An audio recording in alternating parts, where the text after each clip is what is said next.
Hello दोस्तों, राजस्थान जी के zone में आपका स्वागत है। यदि आप इस चैनल पर पहली बार आए हैं तो आप प्लीज़ चैनल को सब्सक्राइब ज़रूर कीजिए और बेल आइकन पर क्लिक कीजिए ताकि आपको नेक्स्ट वीडियो का नोटिफिकेशन मिल जाएंगे। आज हम बात करेंगे भाटिया आश्रम के कुल 30 कंप्यूटर के महत्वपूर्ण प्रश्नों के बारे में चर्चा करेंगे, जो राजस्थान पुलिस कांस्टेबल और राजस्थान पटवारी एग्ज़ाम के लिए आयोजित किए जाते हैं और जिसमें कंप्यूटर वाला पार्ट है। तो आज हम 30 महत्वपूर्ण प्रश्नों की चर्चा करेंगे, क्योंकि जिस इसमें टिक लगे हुए हैं इसलिए हम इसको टेस्ट के रूप में नहीं ले सकते हैं। लेकिन नेक्स्ट 100 प्रश्नों का कंप्यूटर को हम एकदम टेस्ट के रूप में लेंगे आपसे। तो अभी आप इनमें से जो 30 प्रश्न है, महत्वपूर्ण प्रश्न है, एक बार देख लीजिए। चलो शुरू करते हैं। प्रश्न नंबर 1 है, भारत में निर्मित प्रथम कंप्यूटर का नाम क्या है? तो भारत में निर्मित प्रथम कंप्यूटर है, वो कंप्यूटर है सिद्धार्थ। सही आंसर होगा बी। प्रश्न नंबर 122वां है, ऑरकॉल क्या है? ऑरकॉल क्या है? तो ऑरकॉल एक डेटाबेस सॉफ्टवेयर है। ऑरकल है एक डेटाबेस सॉफ्टवेयर। प्रश्न नंबर 3 है, मेनू पर प्रत्येक एक विशेष कार्य करता है, अर्थात मेनू पर प्रत्येक कमांड एक विशेष कार्य करता है। यहाँ पे खाली जगह में क्या आएगा? डी। प्रश्न नंबर 124 है, एक्सेल स्प्रेडशीट का एक्सटेंशन है। एक्सेल है स्प्रेडशीट का एक्सटेंशन क्या होता है? एक्सटेंशन वो होता है जो किसी फाइल की टाइप को प्रदर्शित करता है। जैसे हमारा जो फोटो होता है, इमेज होता है, उसके पीछे डॉट जेपीईजी लिखा आता है तो उसको फाइल को पता चलता है। जिसके पीछे डॉट पीडीएफ पता लिखा आता है तो उस फाइल का वो पता चलता है कि ये फाइल पीडीएफ है। डॉट टेक्स्ट लिखा आता है तो पता चलता है डॉट टेक्स्ट है। डॉट डीओसी लिखा आता है मतलब ये डॉक्यूमेंट फाइल है। ऐसे फाइल का पता चलता है। डॉट ईएक्सई लिखा आता है तो पता चलता है कि वो जो है सॉफ्टवेयर रहते हैं जो लैपटॉप या कंप्यूटर पीसी में जो चलते हैं, जो एप्लीकेशन जिसे बोलते हैं हम सॉफ्टवेयर है, उनके पीछे डॉट ईएक्सई लगते हैं। और जो एंड्रॉयड में जो सॉफ्टवेयर चलता है उनके पीछे डॉट एपी के लगते हैं। जैसे डॉट MP3 हो या MP4 हो, ऐसे बहुत तरह के एक्सटेंशन होते हैं। तो जो एक्सेल स्प्रेडशीट के लिए जो एक्सटेंशन लगता है वो एक्सटेंशन होता है डॉट XLX एक्सटेंशन है, वो एक्सेल के लिए लगता है। MS विंडोज किस प्रकार का सॉफ्टवेयर है? तो MS विंडोज है वो ग्राफिकल यूजर इंटरफेस होता है, GUI बोलते हैं जिसे। इसकी फुल फॉर्म है graphical user interface. MS Windows GUI type का सॉफ्टवेयर है। आंसर होगा डी। प्रश्न नंबर 126 है, असेंबली लैंग्वेज क्या है? असेंबली लैंग्वेज किसको कहते हैं? तो जो लैंग्वेज होती है वो तीन तरह की होती है, एक machine language, low level language और हाई लेवल लैंग्वेज होती है। तीन टाइप होता है, उनमें बहुत सारी लैंग्वेज होती है, अलग अलग होती है। मशीन लैंग्वेज अलग होती है, हाई लेवल लैंग्वेज अलग होती है, लो लेवल लैंग्वेज अलग होती है। तो जो असेंबली लैंग्वेज है, असेंबली लैंग्वेज वो लो लेवल लैंग्वेज को कहते हैं। सही आंसर होगा ए, लो लेवल लैंग्वेज ये असेंबली लैंग्वेज होती है। प्रश्न नंबर 127 पे, द्विचर अर्थात बाइनरी में कोई संख्या दे रखी है जो यहाँ कोष्टक के, जो ऐसे कोष्टक करके बाहर दो लिखे होते हैं उसका मतलब होता है बाइनरी। जो ये संख्या दे रखी है बाइनरी, क्योंकि ये 0 और 1 के फॉर्म में दे रखी है सारी की सारी, तो बाइनरी होती है। दो बिट होती है जिसमें जो 0 और 1 में एक की फॉर्म में ही होती है हमेशा। तो यहाँ पे दे रखा है वो बाइनरी फॉर्म में दे रखा है, और उसको अष्टभुज समतुल्य में क्या होगा, अर्थात उसको ऑक्टल में कन्वर्ट करना है। तो जो कन्वर्जेशन के लिए हमने बात की थी कि पहले जो कैसे कन्वर्जेशन करते हैं, बाइनरी टू डेसिमल करेंगे और फिर डेसिमल टू ऑक्टल करेंगे। ऐसे जो कन्वर्जेशन करेंगे, कन्वर्जेशन के लिए हम एक अलग से वीडियो में बात करेंगे। तो इसका सही आंसर होगा बी 514। और जो बार कोष्टक में जो 8 दे रखे हैं उसका मतलब होता है ऑक्टल। तो ऑक्टल जो 8 दे रखा है तो जो बीच में कोष्टक में जो भी संख्या होगी वो 8 से कमी होगी।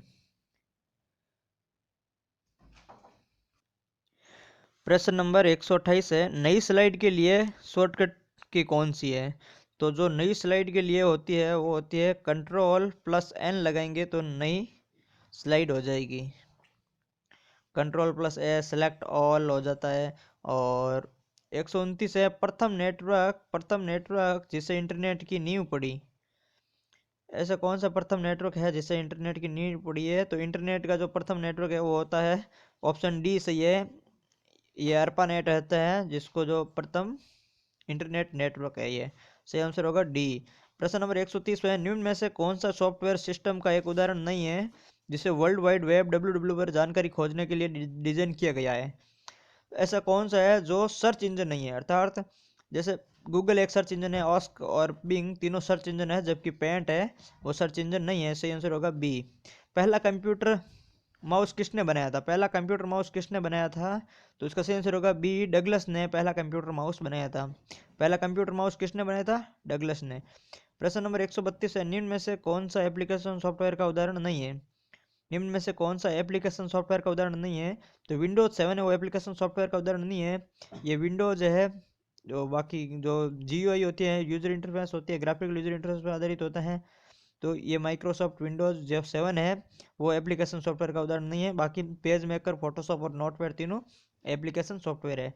प्रश्न नंबर 133 है, टाइम्स न्यू रोमन्स क्या है? टाइम्स न्यू रोमन क्या है? तो एक फॉन्ट का टाइप है, एक फॉन्ट है, प्रकार है फॉन्ट का, टाइम्स न्यू रोमन। प्रश्न नंबर 134 है, निम्न में से कौन सी एक्सेल रिबन की टैब नहीं है? जो एक्सेल होता है उसमें जो ऊपर फंक्शन दे रखे होते हैं, रिबन होता है जिसमें फाइल दे रखा होता है, फिर व्यू दे रखा होता है, फिर प्रीव्यू दे रखा होता है, ऐसे हेल्प वगैरह बहुत सारे ऑप्शन दे रखे होते हैं। इनमें से कौन सा रिबन टैब में नहीं है? तो जो व्यू दे रखा होता है, पहले फाइल, उसके बाद व्यू दे रखा है, फॉर्मूला भी दे रखा है, इंसर्ट भी दे रखा है, लेकिन सेव है वो रिबन टैब में शामिल नहीं होता। सेव होता है वो फाइल नाम होता है, उस फाइल का ही सब ऑप्शन होता है, वो सेव ऑप्शन होता है। तो रिबन टैब का ऑप्शन सेव नहीं है, तो इसका सही आंसर होगा बी, डिस्क डिफ्रेगमेंटर है। 135वां क्वेश्चन है, डिस्क डिफ्रेगमेंटर है तो जो सिस्टम यूटिलिटीज है उसको ही डिस्क डिफ्रेगमेंटर कहता है। सिस्टम यूटिलिटीज का पार्ट है डिस्क डिफ्रेगमेंटर, इसका सही आंसर होगा ए। सभी कंप्यूटर में प्रयुक्त प्रोग्रामिंग भाषा है, तो सभी कंप्यूटर में प्रयुक्त प्रोग्रामिंग भाषा है वो मशीन लैंग्वेज होते हैं, वो वही प्रोग्रामिंग भाषा होता है। सही आंसर होगा इसका डी। प्रश्न नंबर 137 है, सी भाषा का जनक। तो सी भाषा का जनक है वो होता है डेनिस रिची। डेनिस रिची है वो सी भाषा का जनक है। Language C. Binary number system, zero और एक समूह को क्या कहते हैं? तो जीरो और एक समूह को बिट कहते हैं। प्रोग्रामिंग भाषा में लिखे गए मूल प्रोग्राम को क्या कहा जाता है? प्रोग्रामिंग भाषा में लिखे गए मूल प्रोग्राम को सोर्स प्रोग्राम या स्रोत प्रोग्राम कहा जाता है। मूल प्रोग्राम को सोर्स प्रोग्राम कहा जाता है। हार्ड डिस्क के विभिन्न पार्टीशंस या ड्राइव्स डेस्कटॉप पर आइकन को क्लिक करने पर दिखाई देते हैं। तो माई कंप्यूटर आइकन पर अगर डेस्कटॉप पे क्लिक करेंगे तो हार्ड डिस्क के विभिन्न ड्राइव दिखेंगे, ड्राइव डी, ई, जो सी, ऐसे ड्राइव्स दिखते हैं, वो माई कंप्यूटर पे क्लिक करने के बाद दिखते हैं। निम्न में से कौन सा operating system graphical user interface का उदाहरण नहीं है?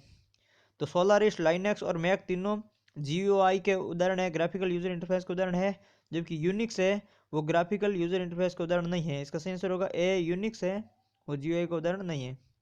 प्रश्न नंबर 142 है, निम्न में से सिस्टम आइकन नहीं है, ऐसा कौन सा है जो सिस्टम आइकन नहीं है?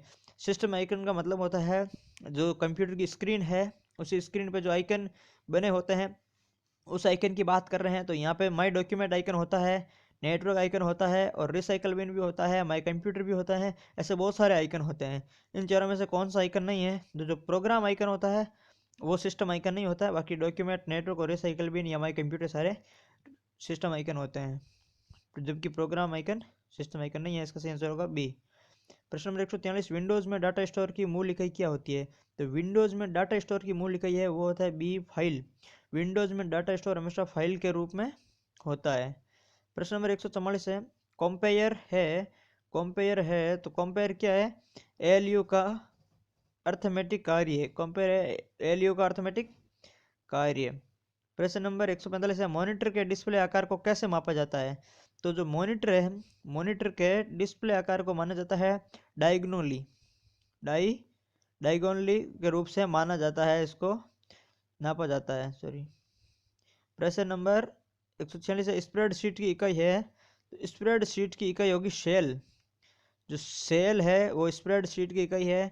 जो एक्सेल की यूज करते हैं इसके अंदर जो ऐसे बॉक्स बने होते हैं इन सबको सेल बोलते हैं, और ये एक स्प्रेडशीट की इकाई होती है। इकाई छोटा से छोटा वो भाग होता है जिसमें इसको नापा जाता है, तो स्प्रेडशीट को सेलों में काउंट किया जाता है, मापा जाता है, तो उसकी एक वो इकाई हो गई। प्रश्न नंबर 147 है, हेल्प हेतु प्रयुक्त फंक्शन कीज है। तो हेल्प हेतु प्रयुक्त फंक्शन कीज F1 होती है और F5 रिफ्रेश के लिए होती है। तो यदि आप इस चैनल पर पहली बार आए हो तो प्लीज़ आप चैनल को सब्सक्राइब जरूर कीजिए। और ये 30 महत्वपूर्ण कंप्यूटर की प्रश्नों की सीरीज है। चलिए अगले चलते हैं। प्रश्न नंबर 1, 48वां, ऑपरेटिंग सिस्टम सोलारिस को कब लागू किया गया। ये सोलारिस क्या है, ये ऑपरेटिंग सिस्टम कौन सा है, जीयूआई ग्राफिकल यूजर इंटरफेस वाला ये ऑपरेटिंग सिस्टम है, क्या नाम है, सोलारिस। ये विकसित कब किया गया था, तो ये विकसित किया गया था 1993 में, 1993 में Solaris graphical user interface operating system विकसित किया गया था 1993 में। सेंसर होगा बी, सोलारिस 1993 बी। गीगाबाइट से तात्पर्य है, गीगाबाइट का मतलब होता है 1 GB, 1 GB है उसका तात्पर्य होता है 1024 MB से, तो इसका सही आंसर होगा बी, 1024 मेगाबाइट। और अंतिम प्रश्न है आज का, निम्न में से कौन सी संग्रहण युक्ति अधिकतम आंकड़ों को संग्रहित करती है, निम्न में से कौन सी संग्रहण युक्ति है जो अधिकतम आंकड़ों को संग्रहित करती है, तो वो होती है डीवीडी। डीवीडी है वो अधिकतम आंकड़ों को संग्रहण करती है, तो इसका सही आंसर होगा ए, डीवीडी। वीडियो को लाइक जरूर कीजिए और मिलते हैं अगले 100 प्रश्नों की कंप्यूटर के एक टेस्ट के रूप में। बहुत जल्द आपको बता दिया जाएगा कि यह टेस्ट कब लिया जाएगा, और जिसमें 100 महत्वपूर्ण प्रश्न होंगे जो पुलिस कांस्टेबल और पटवारी के लिए महत्वपूर्ण होंगे।